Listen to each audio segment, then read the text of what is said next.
ఈ విధంగా పలిక్తన అర్జునుడు ఘనశ్లసితిలో తీవ్రమోహం సంతుడై తన బాణాను ధనస్సును పక్కన జారివిడిచి రథంలో కూర్చుబడ్డాడు. ఇది ఉపనిషత్ సారాంశము. బ్రహ్మ విద్యాయోగ శాస్త్రము శ్రీకృష్ణార్జున సంవాదము అయిన శ్రీమద్భగవద్గీతలోని అర్జున విషాదయోగము అను మొదటి అధ్యాయము, భగవద్గీత 2వ అధ్యాయము, సాంఖ్యాయోగము. సంజయుడు పలికెను, జాలి నిండినవాడై మోహముత హృదయంతో ముంటినిండా నీరుజ నిండిపోయి ఉన్న అర్జునుడిని చూసిన శ్రీకృష్ణుడు ఈ విధంగా పలికెను, ప్రియమైన అర్జున, ఇలాంటి ప్రకష్ట సమయంలో ఈ చిత్తభ్రాంతి ఎట్టకాదాపురించింది. ఇది గౌరవనీయ వ్యక్తికి తగదు. ఇది ఉత్తమలోకకు దారితీసేది కాపోగా అపకీర్తి పలుచేస్తుంది. ఓ పర్త, ఈ యొక్క పరాజయహీనతాభావన్కు లోను కావటం నీకు తగదు. ఓ శత్రువును జయించేవాడా, ఈ నీచమైన హృదయ దౌర్బల్యం విడిచిపెట్టి యుద్ధానికెళ్ళము.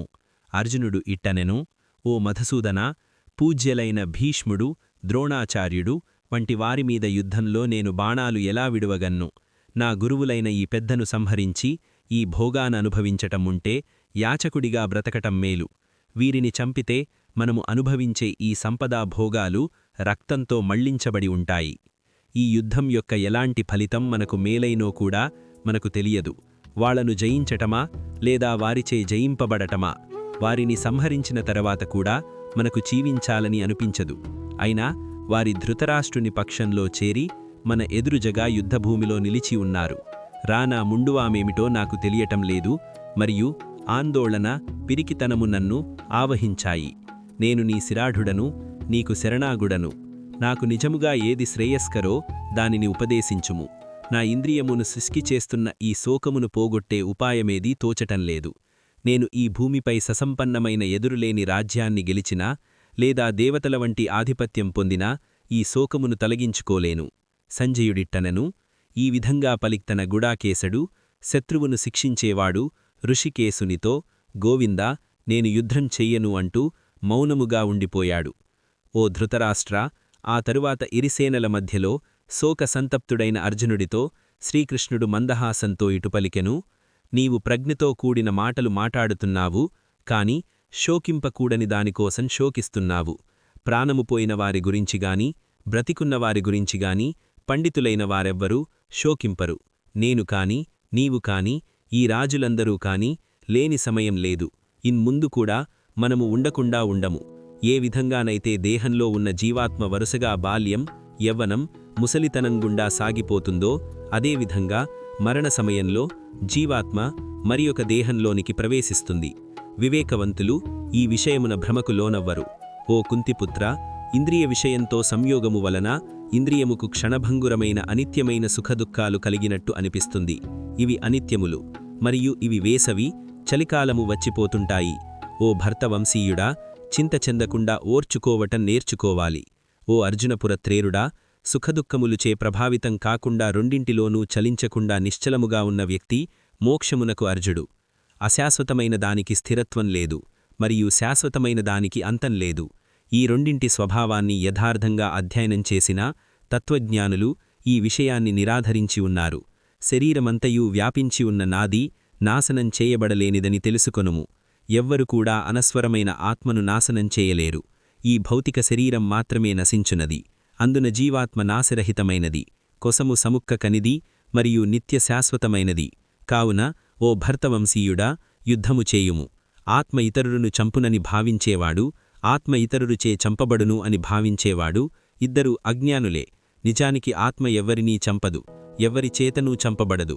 ఆత్మకు పుట్టుమ లేదు, ఎన్నటికీ మరణమూ కూడా ఉండదు. ఒకప్పుడుండి ఇన్ముందు ఎప్పుడైనా అంతమైపోదు. ఆత్మ జన్మలేనిది, నిత్యమైనది, శాశ్వతమైనది, మరియు వయోరహితమైనది.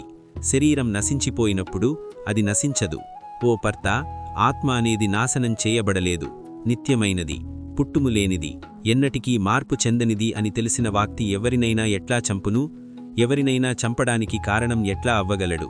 ఎలాగైతే మానవుడు జీర్ణమైపోయిన పాతబట్టను త్యజించి కొత్తబట్టను ధరించునో, అదేవిధంగా మరణ సమయంలో జీవాత్మ పాత శరీరమును వీడి కొత్త శరీరమును ధరించును. ఈ ఆత్మను ఆయుధములు ఛేదింపలేవు, అగ్ని కాల్చదు, నీరు తడపదు, గాలి ఎండిపోవునట్లు చేయలేదు. ఆత్మ విచ్ఛిన్నం చేయలేనిది మరియు దహింప శశము కానిది. దానిని తడపుటకును మరియు ఎండించుటకును సాధ్యం కాదు. అది నిత్యము, అంతటా ఉండేది, మార్పులేనిది, పరివర్తనం లేనిది మరియు సనాతనమైనది. ఆత్మ అనేది అవ్యక్తమైనది, ఊహాతీతమైనది మరియు మార్పులేనిది.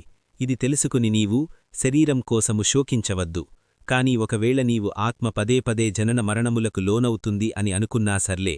ఓ మహాబాహువులు కల్లవాడా, ఇలా శోకించుట తగదు. పుట్టినవానికి మరణం తప్పదు మరియు మరణించినవానికి మరుపుట్టుము తప్పదు. కాబట్టి ఈ అనివార్యమైన దానికోసం నీవు శోకించవద్దు.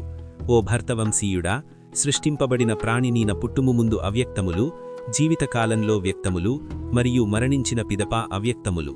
కాబట్టి శోహించుట ఎందుకు? కొందరి ఈ ఆత్మని ఆశ్చర్యమైనదిగా చూస్తారు, కొందరు ఆశ్చర్యమైనదిగా వర్ణిస్తారు, మరికొందరు ఆత్మ ఆశ్చర్యమైనదని వింటారు, మరికొందరు విన్న తరువాత కూడా దీని గురించి ఏమాత్రం అర్థం చేసుకోలేరు. ఓ అర్జున, శరీరమునందుండే ఆత్మ చావులేనిది కాబట్టి ఏ ప్రాణి గురించి కూడా నీవు శోకించుట తగదు. అంతేకాక నీ యొక్క క్షత్రియ స్వధర్మమును అనుసరించి నీవు చలింపకాదు.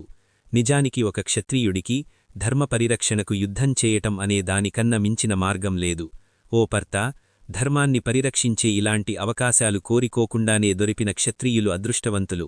ఇవి వారికి స్వర్గానికి తెరిచి ఉన్న ద్వారం వంటివి. కాని ఒకవేళ నీవు స్వధర్మాన్ని కీర్తిని విడిచి ఈ ధర్మయుద్ధాన్ని చేయటానికి నిరాకరిస్తే తప్పకుండా పాపన్ని చేసినవాడవవుతావు. జనులు నిన్ను పిరికివాడు, పారిపోయిన సైనికుడు అని అంటారు.